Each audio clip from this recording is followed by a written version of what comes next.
What up, everybody? So I'm going to do a quick little video here on this sheet vinyl that we used for the the walls. You know, the walls by code, it has to be cleanable. You got to be able to scrub it down. A lot of folks don't like linoleum, because it's just brittle. So we ended up using vinyl sheeting, and you can get this over at like Home Depot and Lowe's. They sell it in these big 12-foot rolls. What you have to do is you have to glue this stuff to the it's not particle board, it's called OBS. It's like, to me it looks like particle board kind of, but it's the stuff that you use to build walls out of.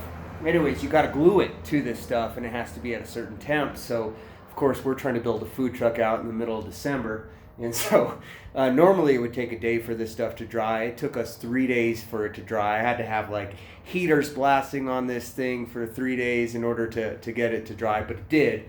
We finally got it dry. We're able to get it up. As you can see, we just put it all the way around here.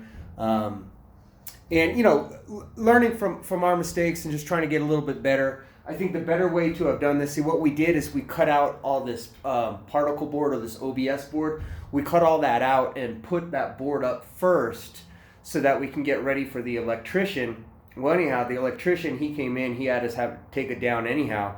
And then, while it was down, we went through and glued that vinyl sheet onto the boards, onto that OBS. Looking back, what I should have done is I should have just glued the vinyl sheets to the OBS right out of the gate before they were even cut.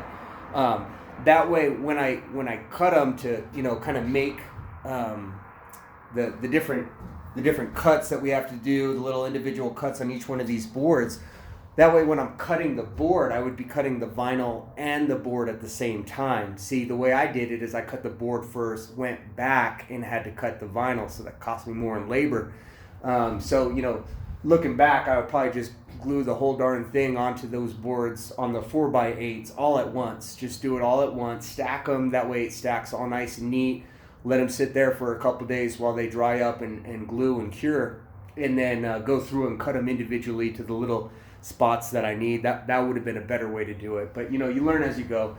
But overall, it was a nice cheap way to do it. It's cheaper than stainless steel.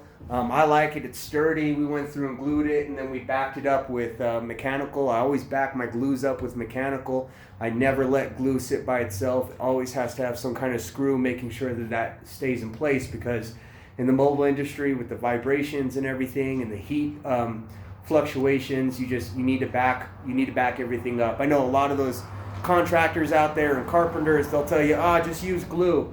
Man, look, this is my fourth one I've built. I've operated coffee trucks for 4 years now, 5 years, excuse me. I know that glues will eventually come undone, so make sure you back everything up with at least some screws to it, okay? Well, anyhow, I hope it helps. This is Vince, Green Joe Coffee. Thanks for checking in.